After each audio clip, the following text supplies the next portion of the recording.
Okay, the recording is on. Great. So there's 4 or 5 of us now? Yes. Henry, Jennifer, Sasha, and Norge. And George. Okay. Oh, George too, and I'm Tom. Tom. Greetings. Okay. And anyone else do you think might pop on? Yeah, anyone else, when they pop on, you'll hear the bell.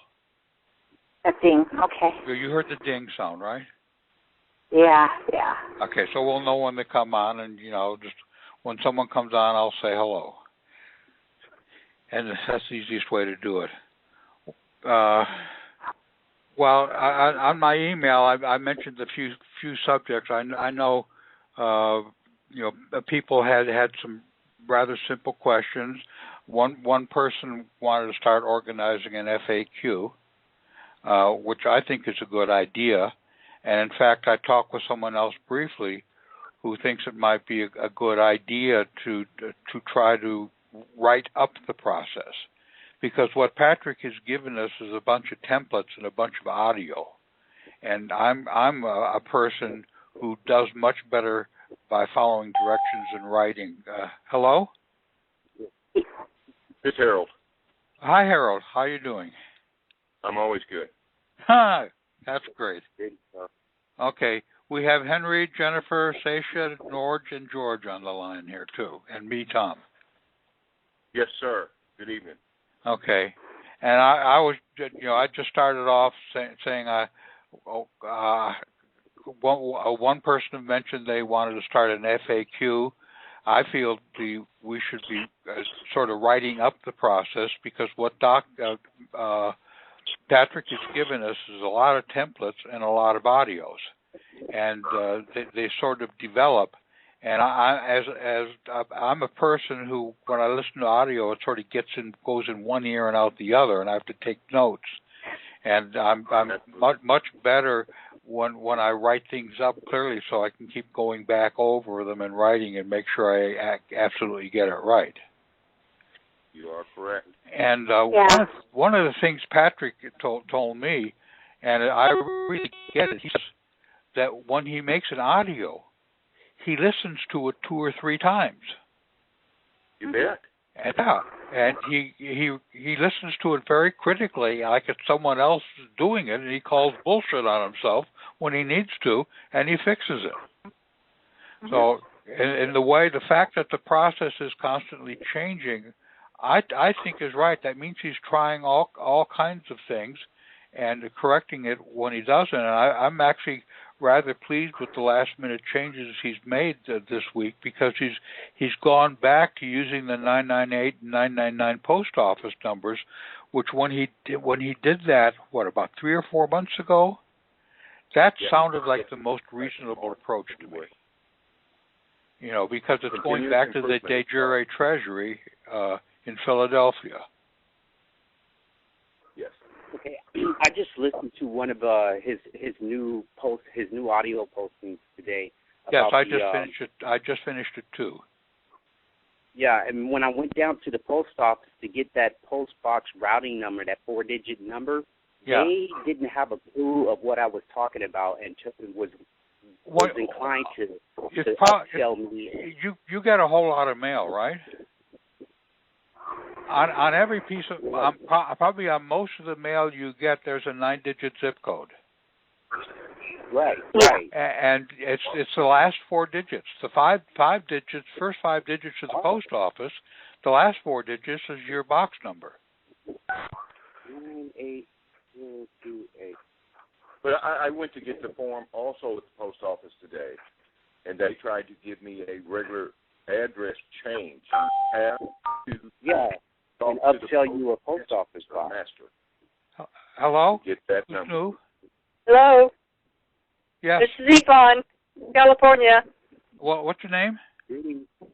Yvonne from California. Okay, Yvonne, yes. And we have Henry and Harold and Jennifer, Sasha, Norge, and George on the line, and me, Tom. Hi, everybody. Greetings. Hi. Hello, how do I mute out, Tom? You can mute out with a *6. *6.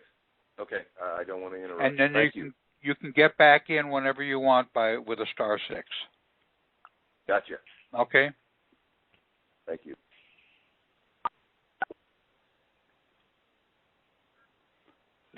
So he's also mentioned going into bankruptcy court, and that was within the past week. And I happen to be within bankruptcy, so we have an opportunity for us to try it both ways. And I've heard that there was a case where someone I've talked to a person who knows the person who did this. He needed a very serious operation which he couldn't afford. He took his birth certificate to a major hospital. The major hospital accepted it as complete payment for everything ahead of time, and not only that, set him up in a rather expensive a fifth-floor penthouse apartment for the whole thing, and then gave him a lot of the residue back. So did he already have his private foreign grantors trust set up? No, he had none of that stuff. He just took the birth certificate down. Now, I think Patrick... I got a question. Was that process that you were just talking about, is that the direct treasury account that he tapped into? Yeah, some people call it the direct treasury account, yes. Yeah, because that's pretty much what we're doing. We're going right to our authority over the assets and taking away the ability for anyone else to tap into it. You're talking about A for V processes, right? No, not A for V. I know a lot of people identify with that. No, living in the private or doing what Patrick is doing is taking authority over your true asset, whatever name they label it. Now, Patrick, he might have a label. It's been a while since I've watched the process, but about the only label I remember is he called checking out. Yeah, checking out. Okay, getting complete control. Own nothing, control everything. Right. And squash everyone tapping into your. They can't override your authority. They can't access our account anymore, whatever name that is. Well, I think Patrick. Go ahead. No, I was commenting on what she was saying. That I believe he referred to that as revoking other fiduciaries that has been acting as fiduciaries on your primary account, your FI commissary account. Yes, everyone and anyone. Yeah, the banks, the courts. Basically, employers, the people are assuming your roles, figuring out you don't know any better. And what Patrick is on doing that is assigning us the proper role. Right. And that's through the Form 56 and the 1040, correct?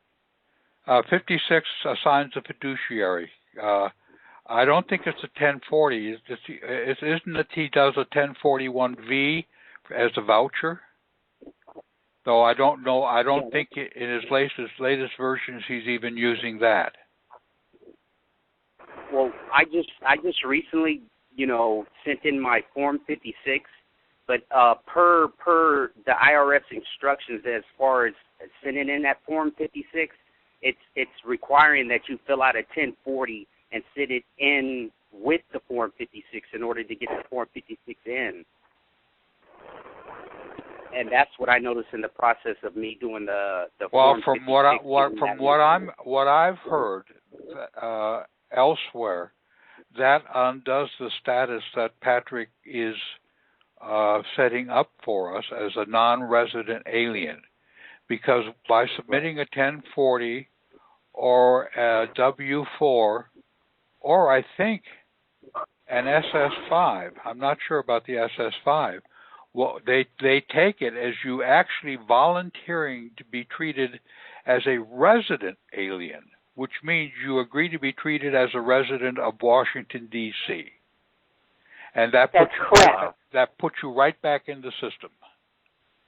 Well, yeah, it's jurisdiction. They're going to do everything they can to trip you up, and just doing the verbiage and the lines and how to do it on those forms.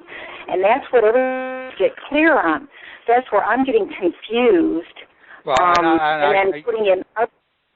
Yeah, I can see the point there. Patrick gets annoyed because we ask really detailed questions about the form, and it's clear to him, and he's right. Many of us don't read the damn instructions on the form. But that's also true that maybe we find some things on the form that shouldn't be followed. Well, not necessarily. It's just we're in the catch-22 that this in the private is specific and detailed to pull us out. And the other forms, as you're saying, and once you start filling out their forms, there are catches in there to take us into their jurisdiction again. Yes. So with Patrick having so many people on his ball, so to say, it means to get, like what I was talking to you earlier, we have to get every single way to do it proper.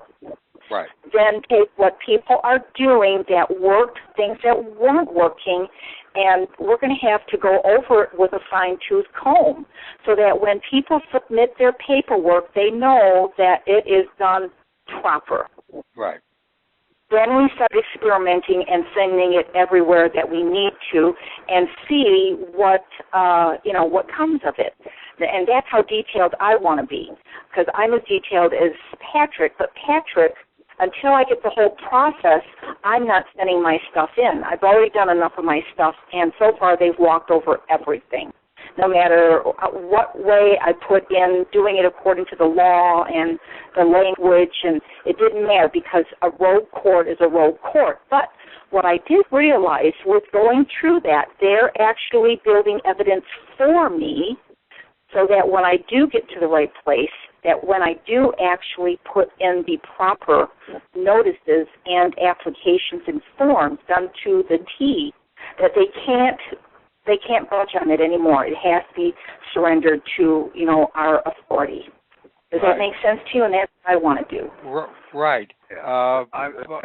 This is Patrick. I'm on the line, too. Hi, Patrick. If you have any questions, I got a few answers here for you. Okay. The number one key thing is, like I put up there, it's all in the name, okay? Yes. You have to have your family name as your first name. Then you have your middle name. Then your last or permanent name is the name that was given to you at your birth. Like in my case, Patrick. So my name is Divine Patrick. That is the living's name. And see, anything else, you are associating and giving life to your corporate fictional entity. And they have you right then and there.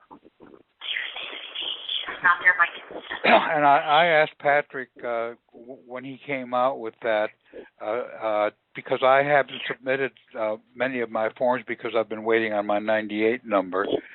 Should I go back and redo the UCC ones and the rest of the forms with that family name, given name? And he said yes. Might as well get it right all through the process.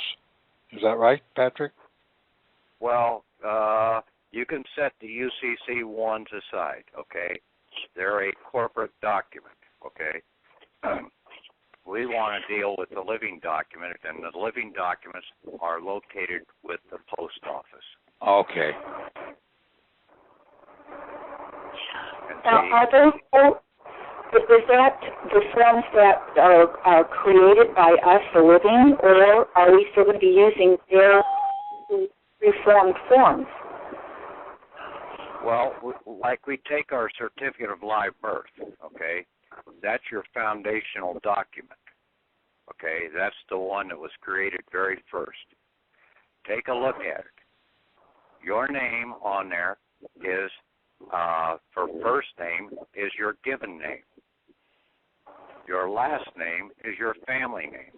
That's the wrong order. That's on the opposite side of the looking glass. Your parents' names are the same way. What is that document? That document is an inherent, a right of inheritance. So who are you going to come after? Am I going to come after Francis, or am I going to come after the divine family for my inheritance? I'm going to come after the divine family. Mm. Family comes first. Family, so it's sort of like the chicken and the egg. Which came first, the egg or the chicken? The chicken, the family. Then the egg, the little sibling.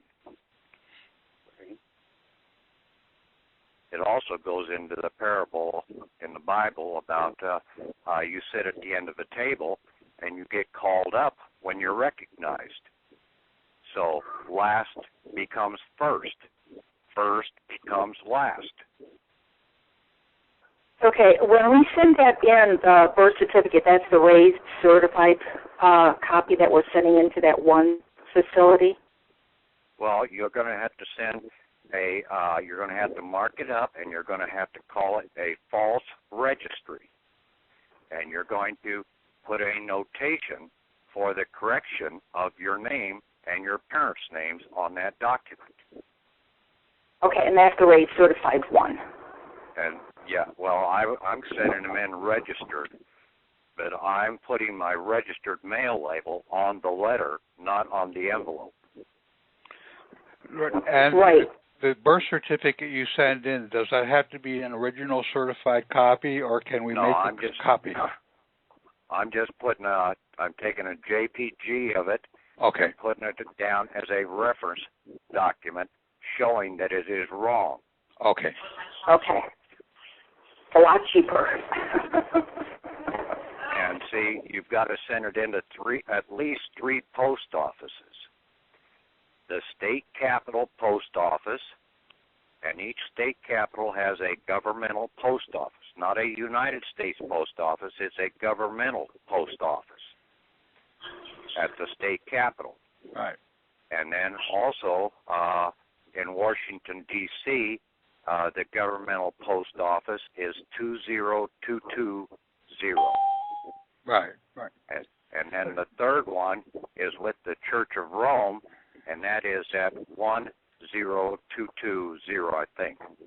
Okay. I've got to go back in and verify that one, but I you think mentioned that's on what it is. You mentioned on your call over the weekend that we should send 3 to the state: one to the Secretary of State, one to the Attorney General, and one to the registrar who may be known by various names. Well, we send that in, okay? We send a notification into them, okay, for the purpose of ordering them to make the correction. But they're not going to make the correction. So now they're obstructing justice. Because, see, the real register in this country is the postmaster of that post office. Okay. That governmental post office. The oldest system out here is the postal system. Right. Or the post office system. Precedes the Constitution. And that is where you get recorded into the book of life and into the book of death for inheritance purposes.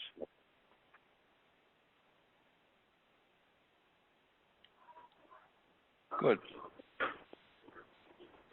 Also, that Treasury Department that was set up in 1789 was really the Post Office Treasury Department.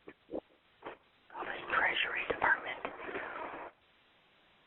Because they're not going to let the corporate government handle our assets. So it's got to be held, our real assets have to be held away from the corporate government. So it was with the Post Office Treasury Department. Did you ever put address for that, Patrick? Yeah. Yeah, that was in one of the recent posts. I think one he made over the weekend. Yeah, about that statute. Yeah, about the various post office numbers, the state's number, and then the church's number, and I think you had their street addresses in there too. I don't think I had the street addresses on there. I know I posted those before.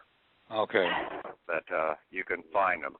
It's the St. Patrick's Trust Building in New York City, and then it's basically where the Treasury, Department of the Treasury, is located in Washington, D.C., and then your state capital, just look up the zip code for your governor or attorney general or whatever there at the state capital, and you'll find out. And then if you do a search through the U.S. postal system for zip codes, you'll find out that that zip code is not a United States post office. For the state capital. It's a state governmental post office. Okay.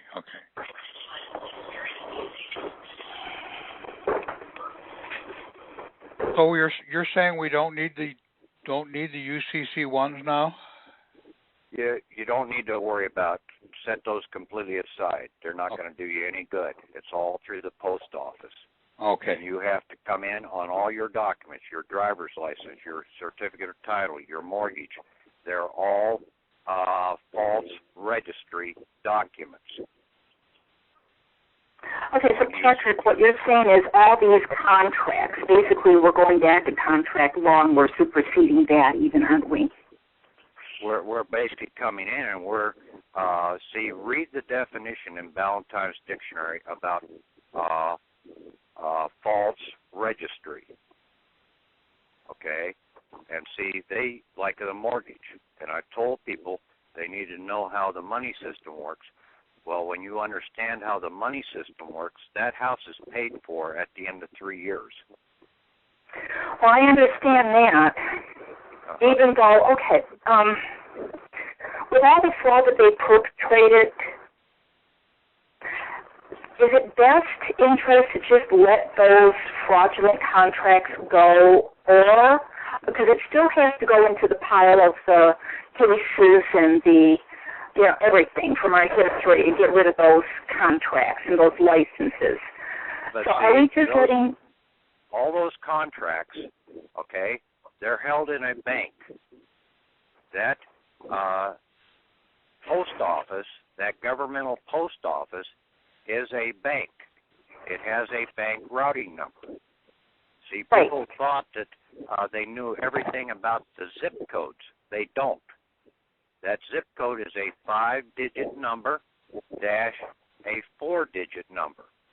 Now, the postal bank system has 2 bank routing numbers that are there. Like in my case, the state capital of Iowa has a governmental post office of 50319. Now, the bank routing number for deposits into that, for deposits coming in, is 50319-9999. Right, that's why they were getting upset with that 9999 and the 9998. Yeah, and then you want to do a withdrawal, you have to send a certified voucher into the postmaster, because the postmaster is the registrar of the post office. Not the county recorder, not any of these other nitwits out here. It's all in the post office. You want your money? It's all in the post office or in the postal office under a fraudulent or a false registry. And in a false registry, as soon as you come in and correct your name and come in and claim that it is a false registry document, it has to be forfeited over to the United States. And guess who the United States is? You, because now you are the living individual with the right name, and you are the executor, and you're the only one that has a lawful claim against that account. They have to forfeit it to you. That's when we forfeit the dead mail, the all caps and all that junk, and we go directly to getting our living account through the postal acknowledgement. Yeah, They send us what is there, and then we turn around and put it over into our de jure foreign grantor trust account at the post office in Philadelphia. So, and to answer the question, can we go after the fraud? Do I understand this correctly? Just like we can go cash in the driver's license, we can take the mortgage and any other fraudulent transaction that may have been taking place and cash that in. Yes. Okay. So we're basically negating if frauds. Can we go back after property taxes? Yes, it's all being held under that post Parcel office number. bank account that you have. And see, you have a 9-digit account number there within that bank. Oh, right. So our 9-digit zip code is our own bank routing number. Well, right. No. The 9-digit with the 9999 on it, that is the bank routing number. Okay, so that's the bank, like your local bank. Yes. There's 1,000 customers there, and they all have the same bank routing number on their check. But they all have a different account number in there. Yes. So like at the state of Iowa, there's probably 3 million certificates of live birth registered account numbers. There's maybe 1 million driver's license. There's maybe 1 million titles to vehicles, property, houses and stuff like that. There's another 9 million accounts. See, they've got a lot of accounts there, but they're all that account, that one account belongs to you. Yes. That's in that bank. Okay, I got another question, Patrick.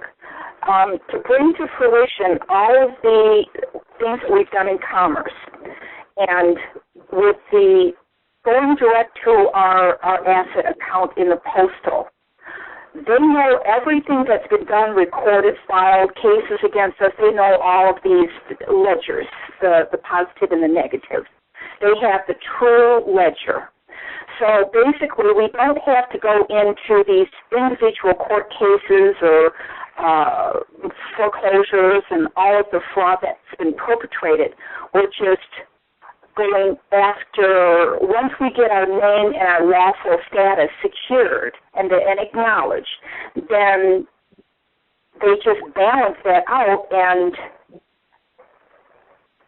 now, as far as accessing or tapping into it, or, that's a whole different topic for me. Yeah, then you come out and you get your assets out of that postal bank, governmental bank, treasury office, and you put them in your back pocket or take them over and deposit them underneath your foreign grantor trust. You get into any other contract again, and I will come and beat your living the shit out of you. Beat the salt out of us. Okay? Let me clarify what you talk about the government. You never contract, okay? You always pay as you go from now on when you come out of this system. Good. Okay. You forget so no 501(c)(3)s or no companies or whatever they call it. All that stuff has gone by the wayside. You do not use usury. You stay away from it.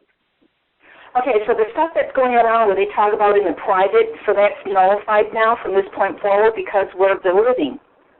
Yeah, when you come out of this, then you're going to be totally in the private, and all the statutory laws and everything else do not apply to you. See, okay, if you get a traffic ticket, okay, take a very simple traffic ticket. They put down, like my case, Patrick Devine. Now, if I come in there and I sign it, Devine Patrick, have I given life to that dead entity? No. He's still dead. Now, they can't do anything with a dead entity. It's only when you use the same name And see, that's what people have gone into court and said, well, my name's Patrick, and I'm of the family Devine, thinking that that made a separation. No, you're still giving them a first name of Patrick and a last name of Devine, and you just gave life to your corporate entity. Okay. So you haven't gained anything. Now, as far as doing commerce in the world, which we're going to end up doing, we just pay cash or... That's lawful commerce. Okay. When you want something, you're in barter. You're bartering in lawful commerce. Okay. Now, you suggest getting a Direct Express card. Can we withdraw from our 9998 account and direct that was a no. green. Pardon? What the hell? That debit card that you're thinking about? Direct Express Master Charge debit card, where I'm having my Social Security deposited right now. Yeah, that was Direct Express. Now, see, that's a green card, and that might be able to be continued to be used. You might be able to roll that over to your foreign grant or trust. I don't know yet. Right. Well, I did ask the Direct Express people when I called them, can I deposit into that? And they said only the government can deposit into that. Right. So I'm wondering whether the 998, you can direct the 998 account to do instead of returning you cash, to deposit in that account. Well, basically, you want some money, you turn around, you write a voucher out and say, I want lawful money, and now with your, and see, you've got to go in. One of the other things, when you're correcting your certificate of live birth, you've also got to correct your mail address. Yes, 4232. With the 4232, the rural customer delivery instructions, and you put your name correctly on there. Your last name is your given name, and then your family name is your first name. So put that on there just the way. Read the form. That guy that was talking about earlier, about the Form 56, saying that you have to send in a 1040 form. No, it says send the Form 56 to where you send your 1040 forms. Right. Okay. See, you've got to read what they're saying, and so many people misread that. But the thing is, nobody in this country could ever do a 1040 form because you do not have the accounts that are attached to that making a income tax payment, because income tax is a tariff tax for the usage of the Federal Reserve dollars. Now, have you used the Federal Reserve dollars? No. You basically thought you were using lawful money. Right. And basically, your corporate entity was not getting paid usage fees for the leasing of his assets that was a taxable item. He was getting less than 1% return. So therefore, he owed no taxes either. And you do not owe any taxes upon your labor. That's in the law. But see, so many people think that basically the government is not going to survive. Well, basically it's not going to survive very long if they have to pay their taxes that they owe, because they're the ones that are using the Federal Reserve dollars out here, and they're the ones that are making 3 and 4 and 5% profit off of the usage of the Federal Reserve dollars, but they have us paying their taxes for them. Right. That's what the whole scam is about the 1040 form.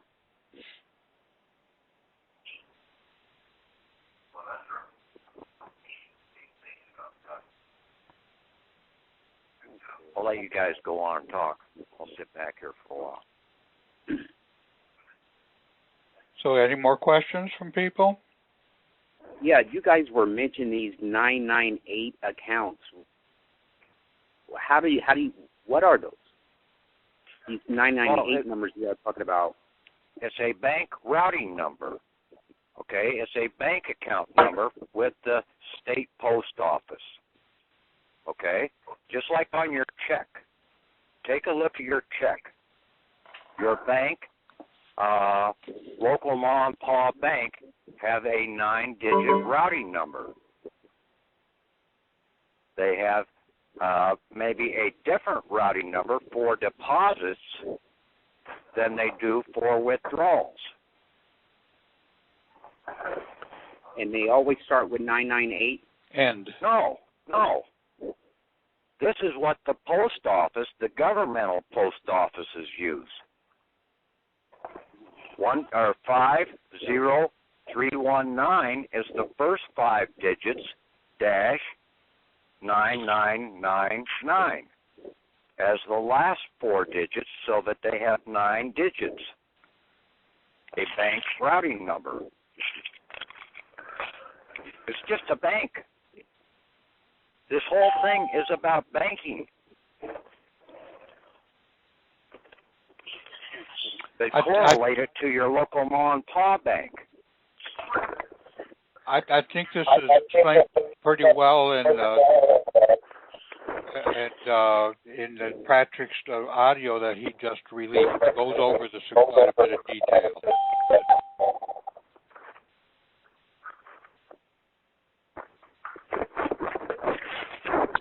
Hello? The rings are announcing new people coming in. Well, while we've got new people on the line, I want to ask a question of coming together in this new format of understanding what we've got, disclosing, getting everything done properly.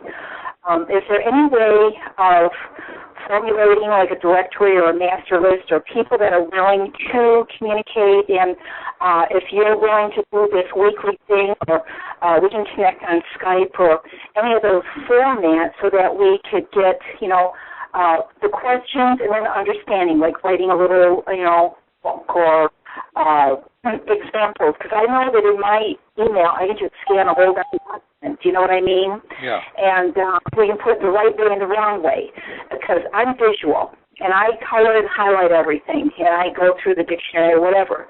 So that way everything can be depicted so that it's clear, understanding, and then the different ways that's been implemented and what worked and what didn't work and stuff like that. So I just wanted to throw that out there, as far as connecting on that level.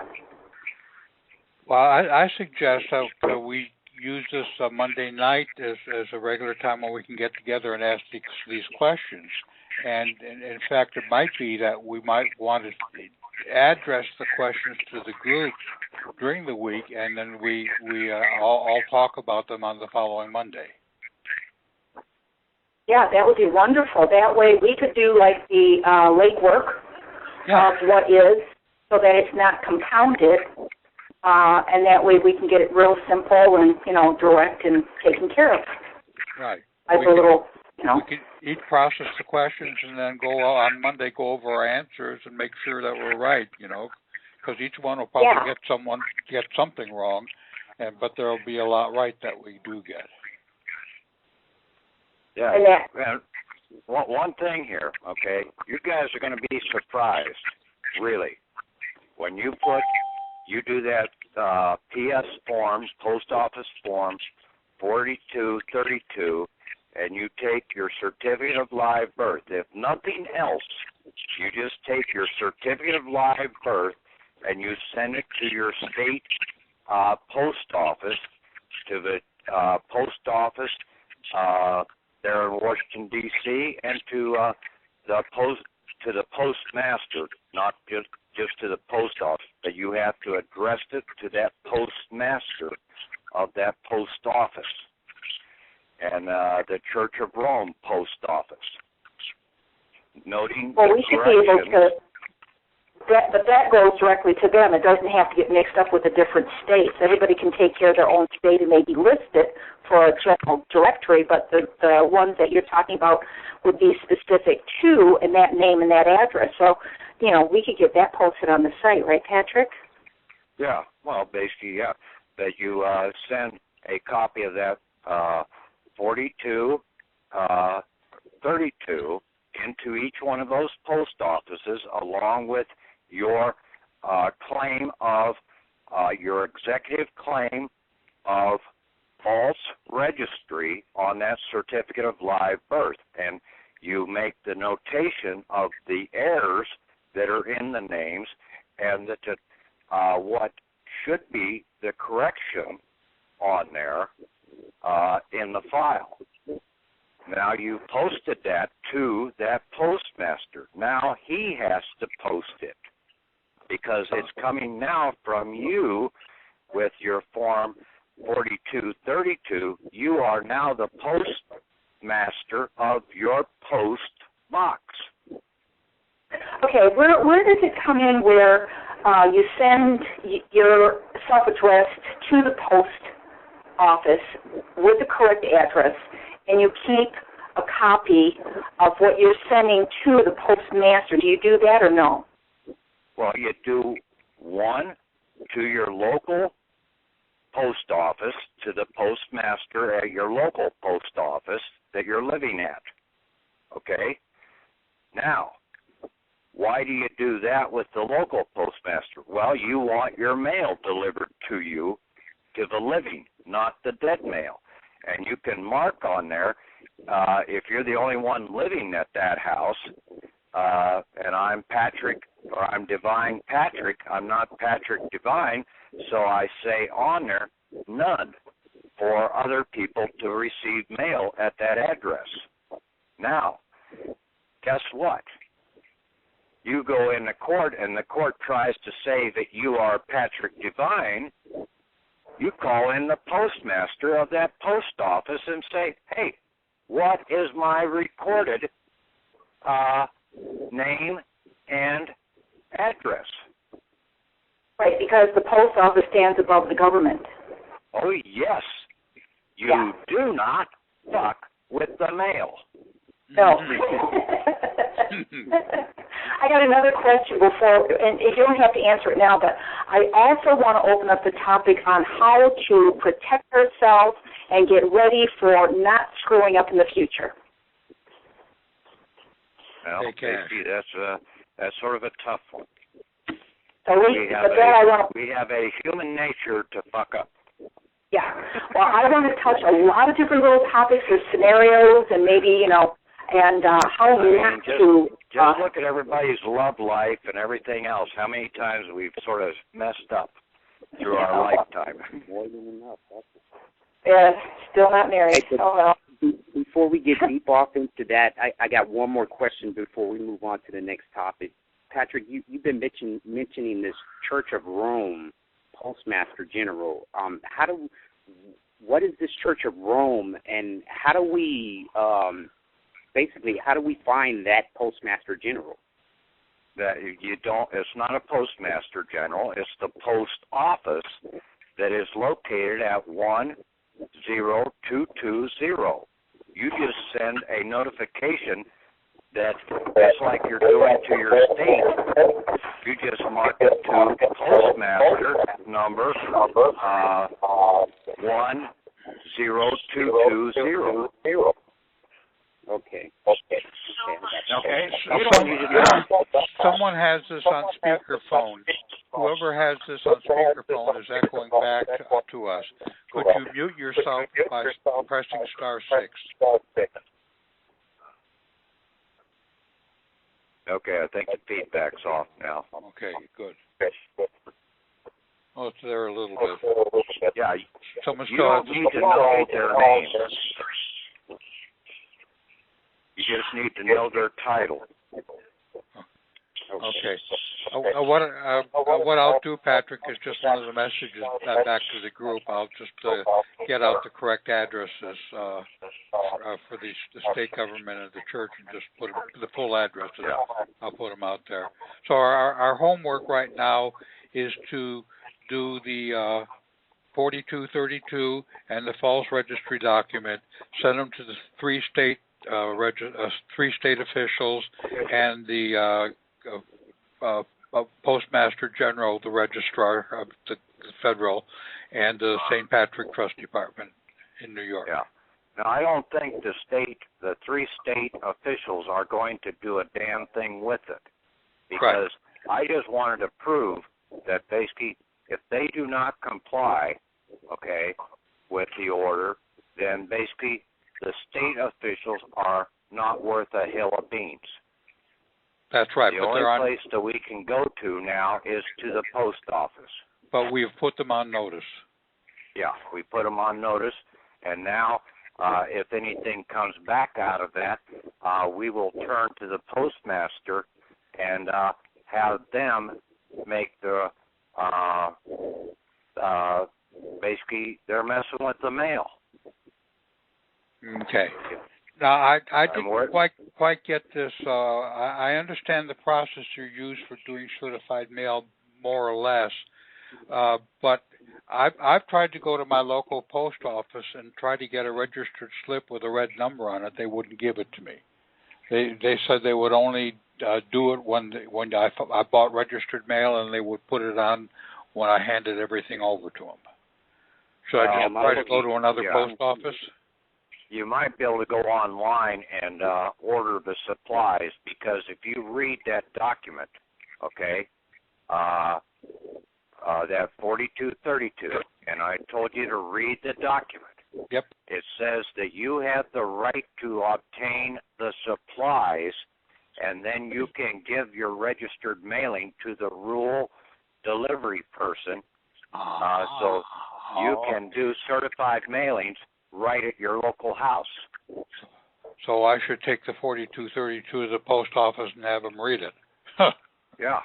Or basically you can go online and order supplies online. Okay, good. Or go to a rural route post office, because they more understand that you take things home. Just let them know that you're doing it from home, and you're not ready to fill it out in the office at that time. I've walked out with handfuls. Well, basically, I'm educating my postmistress all the time, and basically, she's loving every bit of it. Now, you got a good one. She wants to come out of the system, too. That's motivation. She also reminds me of an old girlfriend I had, too. Okay. So that's the next move. Well, I think, isn't that a good assignment for this week, to get the 4232 and the false registry in and learn how to mail them and get our supplies? That's a good first step, Patrick? Yeah, I think so. And basically, once you get this thing going, you'd be surprised that you might be out of the system. And then if you've got your a state EIN, okay, with that SS4. I have that. And you've got your foreign grantor trust. And see, the problem people were having doing the SS4 and then also calling up to get the a state EIN was that they were using their wrong name as the executor. So you're going to have to, if you've got those, you're going to have to call them back up and make the name correction. Okay. Yes, I got the EIN, but I have it with the reverse name. So I'll have to modify that. Yeah. So that has to be done previous to the 4232. What? That has to be done prior than the post office document that we're talking about. I don't think necessarily. Well, no, that post office action, I'd get that taken care of right away. Ah, okay. Yeah, that should be first thing on your priority list, because then when the cop tries to give you a ticket or something like that, say, no, my name is this, my family name is first, and then my given name is last. And when I got contradict it, you say, well, let's go down to the postmaster, and basically he will tell you, but you're wrong. Okay, so you're taking control of your lawful name. They don't have that on record, so therefore they're going after the corporate account. So that's actually how one would take control of a court case or a warrant because of a stupid ticket, right? Yes. They're coming after the corporate individual. And if you're using the same name as the corporate individual, you're being attached as the collateral to the corporate individual. We go after the court case just like the driver's license, right? Yeah. And see, you can always come in and claim you made a mistake by signing that traffic ticket wrong. Okay, that's what I've got to do for that. Legally tagged, insured, and all that. I want to talk about all that stuff later, but with all that intact, and I still got a ticket that turned into a warrant because obviously I don't have the right address. Nothing's catching up to me in time. So therefore, they've got this warrant ticket situation, and it's all for the corporate name, but how do you take care of it? So now this is the resolution for that. Yes. When you have when you're registered with the post office the right way, now you just killed that corporate entity. That's why these 42 forms, they're not going to hand them out right and left. They're going to say, well, we don't have that. Well, it's on their website if you can't get it from them. But if you go into the post office and you ask for it, and they refuse, we'll say, well, go pull it off your computer. Now, this change of address goes directly, that change of address goes directly from that form that we're talking on tonight, not the traditional change of address form that they had at the post office, correct? We just You're not changing your address. You're changing your name. I've got to give an address. Identifying who is living at that place. Patrick, I don't have a home. Well, basically, get one. Well, I'm working on it, but I'm using actually the post office address with a suite number. Okay. Oh, as a box. I'm putting in, You're using the box number as a suite number? Yeah. Well, basically, when you get this sent up to the state capital and start shutting down all your other fraudulent contracts that are associated that stem from that one false document. And see, right, the stealing of my land is paid for. Yes. Yeah, it's more evidence that I'm pulling together. You can't get a driver's license. You can't get a passport without a certificate of live birth. Right, I got that. Yeah. And see, that's the name of the game that they're trying to play. And see, that's why I went after the Secretary of State, the Attorney General, and the State Registrar, because if they do not correct that certificate of live birth, they are now obstructing justice for the living individual by depriving me of having a lawful document that shows who I am. Oh, God, what a mess. Oh, I'm going to have to play with a new, Yeah, we could shut down this country in a heartbeat if people really realize what I'm talking about here. Not too many people want to hear it, Patrick. Yeah, well, that's the problem. Well, it sounds like, though, once we have our first success at getting some funds, the next thing we do is go back and work up against a little bit against the people who obstructed us.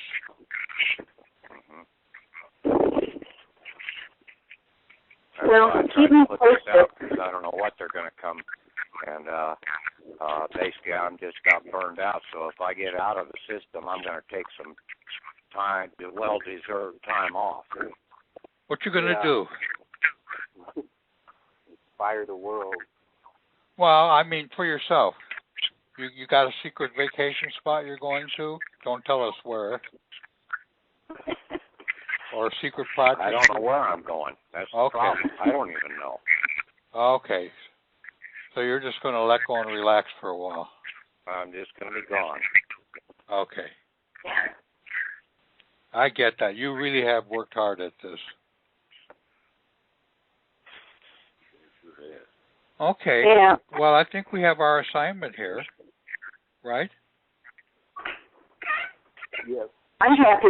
Do the 4232 false registry and get them off to the proper addresses. Okay, well... Start practicing signing your name the opposite way, Alice. With no colon in between. Or should we use the colon? You can. It doesn't make any difference as long as you've got them in the right order. Okay. Okay. Family name first, then your middle name, then your last or permanent name or given name. Okay. Very good. People just didn't realize that surname means superior. Huh. It's out front. Right. Even though King Edward IV brought about the surname to try and put it at the end and saying it's a last name, because up until that point in time, and that was in 1434 or 36 or whatever, that he came up with that in England to basically take control of the Scots and the Irish, because they were all operating in clans. So you went to the Kennedy clan, and then you found Jack, or you found Bobby. Okay? Yeah, well, our lineage is established. Yeah. We still go back to the lineage no matter what. It still stems from that. The people in the Middle East or the Far East are still using that scenario. Okay. Everybody is Yao or Ying or whatever. That's their family name. And then Ying, whatever. Well, it was easy here because they homogenized us so quickly. Here in this country, you were a Cherokee, a Black Hawk, Iowa, Arapaho, Sioux, a Dakota, and then you found Running Deer or Sleeping Elk or Spawn Deer or whatever her name was out there after that. But you went to the tribe first. You always go to the family first. Okay, Patrick, I've recorded this call. Should I send it to you for the website, or can I post it to the group myself? Well, if you save it as a WMA, okay, that'll shrink it down in size, and hopefully it's less than about 2.5 meg. Then you should be able to download it. Oh, that's your limit is 2.5. Your limit is 2.5 meg. Well, that's what Yahoo or something like that. I tried to download a couple that were a little over 3 meg today, and I had to go back and chop up that audio that I did yesterday. Okay. 4 parts instead of 3 to get it down below almost 2 meg. Then I was able to download all 4 parts onto the site there. Well, I recorded it in an MP3, which is a fairly compressed format. But if it's if I need to split it up, I can split it up. Okay. Send me an email tomorrow, and we'll talk. Okay. I got one more question to you guys on audio with Skype accounts, and I don't know if anyone wants to follow up with that. You can download large files and audios. Yeah, on Skype. If we can collectively do that too on top of this. Yeah.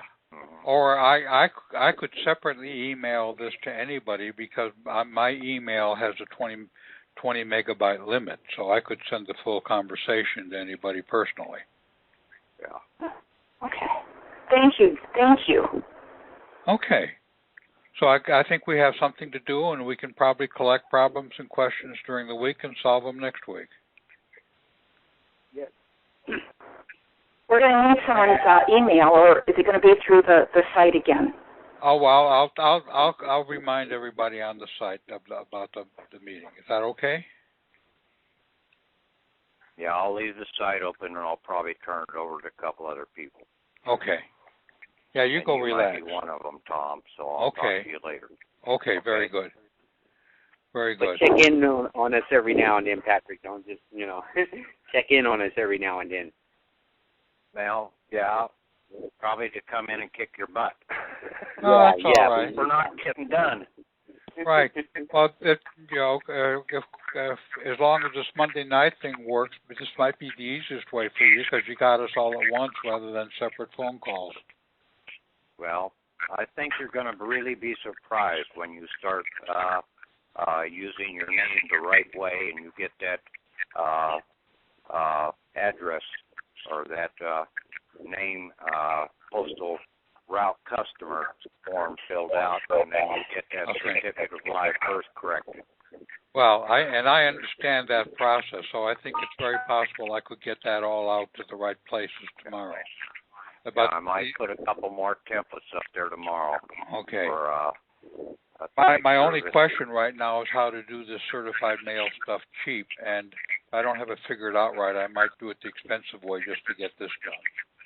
Well, how I was planning on doing it, okay, for the certified and for my registered mailings, you write a letter to the postmaster, okay? Now, you put the certified, or if you're doing vouchers, and I'm sending 3 vouchers in to the postmaster here for Iowa. 2 vouchers are for 2 traffic court payments. 1 voucher is for $100,000 to be a withdrawal from that post office. Now that I have my authority with my Form 56s and 56F, and I have my documents, all my W-8 form, and the W-8 form, you use the W-8. You don't use the W-8BN, IMY, or whatever out there. And I posted the W-8 up there. That is for a foreign status. It's a very simple little form. And basically, you are not a U.S. citizen, so that's the first 2 checks you make, and then the other one is you're exempt. So you mark those, and then you sign it with a proper name, and you keep that on record. Okay. You will send a copy of it also, along your Form 56s, along your 4232, and your correction for your certificate of live birth to those 3 postmasters, and you'd be surprised what you might end up getting. Okay, I'd love a surprise. Yep. So basically, your $100,000 is for your first part of your vacation. Yep. Good. Okay. Thank you, Patrick. Okay. You guys we'll take be care. back next week. Thank you, everybody. Okay. Good.